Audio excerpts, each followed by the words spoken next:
Bonsoir à tous et bienvenue dans Entrée libre. Notre invité aujourd'hui, jour de cérémonie des Molières, c'est un acteur de théâtre, un boulimique de théâtre même, un acteur aussi de cinéma pour lequel nous avons une tendresse particulière. C'est François Berléand. Merci beaucoup François Berléand de venir nous voir. Mais merci de m'accueillir. C'est une double actualité pour laquelle on vous reçoit.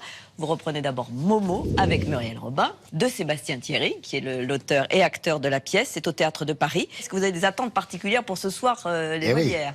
Oui, on a 4 nominations, donc ce serait bien que Muriel et Sébastien, puisque Sébastien est nommé 3 fois, comme meilleur auteur, comme meilleur spectacle, et comme meilleure pièce, pardon, et comme meilleur second rôle. Alors, nous allons bien sûr explorer avec vous les univers culturels qui vous intéressent avec la sortie le 8 juin prochain du film Vicky.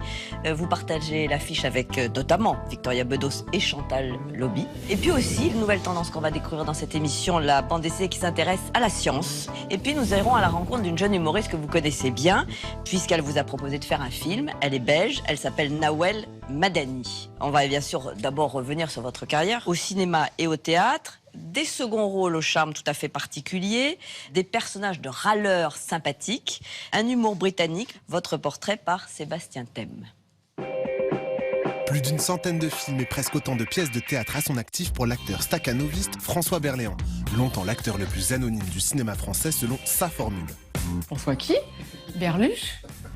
François Berléand, dit Berluche donc, s'amuse de l'image de salaud qui lui colle à la peau. Alors on est allé demander à ses partenaires de jeu et metteurs en scène pourquoi il a l'air si méchant. Comme on peut dire qu'il y a l'humour juif, il y aura l'humour Berluche. Il y a un humour noir, il y a un humour cruel. Je ne l'ai jamais vu se prendre au sérieux une seconde.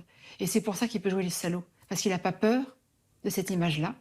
Et surtout même, je pense que ça l'excite de jouer un salaud. Quand un second rôle se met à exploser comme ça, montre un charme particulier, très original, avec un brin d'Angleterre, un peu de France râleuse, et avec un œil qui frise tout le temps, on se dit, ce type-là peut pas être foncièrement mauvais, quoi.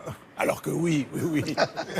C'est l'archétype des personnages de toutes mes pièces, c'est-à-dire quelqu'un qui a une sorte d'arrogance, de violence, et en même temps qui déclenche le rire à chaque fois qu'il est pris dans une situation comme ça de contradiction ou de panique. Attends, Muriel, d'habitude ce sont les parents qui reconnaissent les enfants, c'est pas l'inverse. Oui, mais là, t'étais un peu... on me l'avait dit, François, là, vraiment, bonjour les œillères. Sur scène, il cartonne inexorablement et d'ailleurs en ce moment dans la pièce Momo de Sébastien Thierry aux côtés de Muriel Robin. Ses débuts sur les planches se font au théâtre public où il visite le répertoire de Molière, Hugo ou Mishima. Dans les années 70, il suit les cours de théâtre de Tania Balachova qui forma dans son écurie des acteurs aussi différents qu'Antoine Vitez, Delphine Seyrig ou Sylvie Joly. Mais c'est en allant jouer Partage de midi de Paul Claudel aux côtés de Jean-Pierre Mariel et Nicole Garcia qu'il décide de s'orienter vers le théâtre privé. Il a une vérité qui est celle de Rému et de gens comme ça. Je le vois comme un fleuve d'énergie, de drôlerie, d'intensité. Et c'est pour jouer, c'est extraordinaire. Est-ce que ça ne t'étonne pas que je n'ai pas de remords? Si. Longtemps second couteau au cinéma, il explose après son César du meilleur second rôle pour Ma petite entreprise de Pierre Jolivet en 2000. Il accompagne alors de jeunes réalisateurs en devenir comme Guillaume Canet avec Mon idole en 2002. S'ensuivent d'énormes succès publics comme Les choristes où il interprète un Dirlo tyrannique et il s'offre même un passeport international en jouant le commissaire Tarconi dans la série des Transporteurs sous la direction des pros du blockbuster à la française Louis Leterrier et Olivier Mégaton. Ça doit être Moby Dick qui a mordu, inspecteur. Un coup de main? Non, merci Franck. Ça serait un vrai bon méchant français dans un film américain. Je trouve que ça serait vraiment top d'avoir dans un James Bond ou un Mission Impossible, d'avoir François qui nous fait son franchouillard, mais vraiment méchant là pour le coup. Elle est condamnée! Eh bien, il n'est pas si méchant notre Berluche, il aime seulement jouer les méchants. C'est un poète de la scène, c'est un poète du cinéma.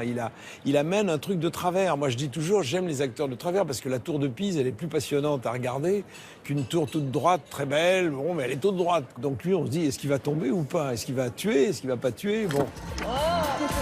Mais oui, il est plein de surprises, ce François Berléand. Vous vous souvenez de cette image, François Berléand? Oui.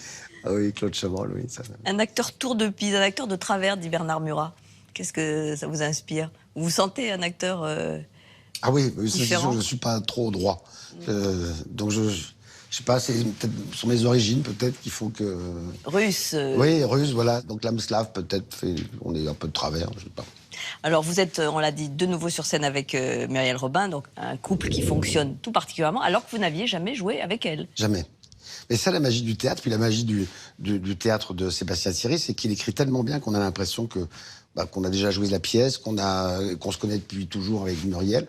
Et puis c'est vrai que c'est une camarade de jeu formidable et on s'est bien entendu, donc c'est du coup pas très difficile de jouer. Et c'est vrai que l'univers de Sébastien Thierry va souvent vers la folie et vers des choses un peu profondes, alors que ce sont des comédies. Voilà, ce sont des comédies, c'est la folie puis l'absurdité.